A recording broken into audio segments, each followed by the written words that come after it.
Hi everyone, this is Selina. Welcome back to one of my videos. I hope you're well. If you're new to my channel, welcome. My name's Selina and I release crochet tutorials and free patterns. And today I'm bringing to you this beautiful vintage little clutch bag envelope. It's really lovely. The free pattern is available as always on my blog selinaveronique.com, and this is part of my vintage crochet series. So like I said, this is part of my vintage crochet series. It's super lovely and I love it, and I actually used a vintage yarn to crochet this project. And I used this yarn which I purchased in a charity shop here in the UK, and this is called Border, and it's written Tricell nylon double crepe yarn, and it comes in 20-gram packets, and I think I used about 40 grams, so 2 skeins of yarn.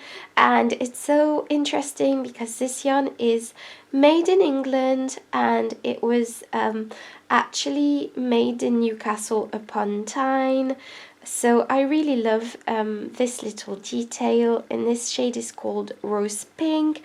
And of course in the description box I will be linking all of the materials, but I will also be linking substitutes. And this is considered a light 3 DK weight yarn, and double crepe yarn was really popular, I think, in England in the 1970s and 80s, even maybe 90s. So this was really fun. I really enjoyed this little challenge of crocheting a vintage crochet project with a vintage yarn, but of course I will be linking substitutes for you to use in the description box. And you will also be needing a 4mm crochet hook, a tapestry needle, a pair of scissors, some darning thread and a darning needle also, because I just stitched a little ornament onto the front flap. This is completely optional, but again, you will also be needing a button or little ornament like mine if you wish to sew this onto the project. And obviously I will be linking where I bought this from. I bought this from Amazon, and I will be linking it in the description box. So apologies for the long intro, but I thought it was really a fun story. And don't forget to like, comment and subscribe. That really helps my channel. And I will be speaking in US terms with British terms in brackets. And without further ado, I'm just going to jump into the tutorial. Okay, so to begin the tutorial, I'll show you how to make this part. Okay, so to begin this tutorial, just make a slip knot. So just go ahead and make your slip knot like so. Pop your hook through, and now you are going to be chaining 32. So just go ahead and chain 32. So 1, 2, 3. Okay, so once you have your 32 chains, you are going to be counting 1, 2, 3. So 1, 2, 3, 4 chains from the hook, and placing a single crochet into that chain. So to create your single crochet, go directly into the stitch, pull up a loop. You have 2 loops on your hook, take your yarn and pull through 2 loops. And yes, apologies, I did forget to say that obviously my chain is a lot shorter, but that's because I'm just going to demonstrate the stitch, and your chain should be longer, but the principle is the exact same. And the first chain 3 at the beginning counts as your first double crochet. And now in the next stitch we are going to be placing a double crochet, so just go ahead, wrap your yarn around your hook, pop your hook through, pull up a loop. You have 3 loops on your hook, take your yarn and pull through 2 loops, and take your yarn and pull through 2 loops, and that creates a double crochet. Now go into the next chain with a single crochet, and then a double crochet, and just alternate double crochets and single crochets until you reach the end of the chain, and you should end on a single crochet. Okay, so I've gone ahead and done my stitches, and this is row 1 completed. Your row should be a bit longer, but the principle is the exact same. And now for row 2, you will be chaining 3, 1, 2, and 3. Turn your work, and this counts as your first double crochet. So you will go into the next stitch, which is the double crochet from the previous row, and place a single crochet into that. Now go into the next stitch, which is the single crochet from the previous row, and place a double crochet into that, and then into the next stitch, which is a double crochet from the previous row, place a single crochet, and then place a double crochet into the next stitch, and just alternate double crochets and single crochets all across this row. As you can see, I've almost finished my row, so I'm just going to show you what to do. Now I'm going to place a double crochet, and in the last stitch, which is the chain 3 from the previous row, I will be placing a single crochet. There we go. So this is row 2. So just go ahead and repeat row 2 until you have 42 rows in total, and then I'll meet you back to show you the rest of the pattern. Okay, so I've gone all the way and crocheted 42 rows in total, and this is what I have. I did fasten off, which I don't know why I did that, because we need to crochet a little single crochet edging, so I can't remember why I fastened off, but never mind. Don't fasten off. I'm just going to be attaching my yarn as you see, but do not fasten off, and I'm going to show you how to crochet your single crochet border. So we finished on a stitch here. Take your yarn and chain 1, and this does count as your first single crochet.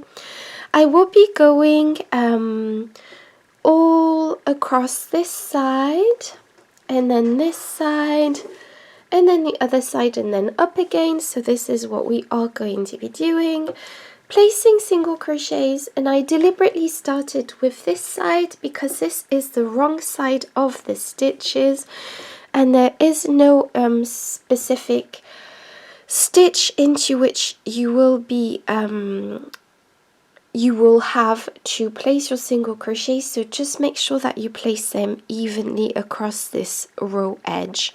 So just go into a space and single crochet, and then go into the next space with a single crochet, and again go into the next space with a single crochet, and the next space with a single crochet, and the next space, and the next space, and just place single crochets all across this edge, making sure that you place them evenly across this edge. And then once you've gone down this side, just continue up this side, and then across this side, and then the fourth side, and then I'll show you what to do then. Okay, so I've gone all the way around, and now to finish off this border, I will be slip stitching through the first chain that we did, like so, and I will be fastening off. So taking my scissors, fasten off and pull through, And now I'm going to show you the rest of the project. Okay, so I'm back, and as I've said, I fastened off, and now we are going to be folding the project over. So I'm going to be folding it like this, and let me just measure. So just fold it over so that the main part measures approximately 5 inches before we fold over, and that will create the flap part. So make sure this is 5 inches folded over. Okay, so now I'm going to sew this side in and this side, so just where the two sides are touching, and I am going to be popping my yarn onto the project like this, and then sewing my project. And so for this project, I personally am going to be using the mattress stitch, but feel free to use whichever stitch you prefer. But I am going to be using the mattress stitch, which is a stitch where you just go in one side and then directly into the other side, and this creates a more seamless stitch. So I'll let you carry this on, and then I'll get back to you. Okay, so I've gone all the way down, as you can see, and now I'm just going to be fastening off. So this is going to be the inside of the bag. So just tie a knot and then just snip off your yarn like so, and that's what we have for now. And just go ahead and repeat this on the other side, and then I'll get back to you. Okay, so now that we've finished our project sewing it, I've turned mine inside out, as you can see, and I am now going to be sewing my little ornament. So I'm going to place it centrally just over the flap like this, and I am just going to be sewing it on with a darning needle and tapestry a darning needle and thread, and I'm just going to delicately sew it on, and this is just for decorative purposes. So I'm just going to be making sure that my stitching is neat. But yes, so that's what I'm going to do. So just go ahead and stitch on your ornament or button if that's what you want to do, and I'll get back to you.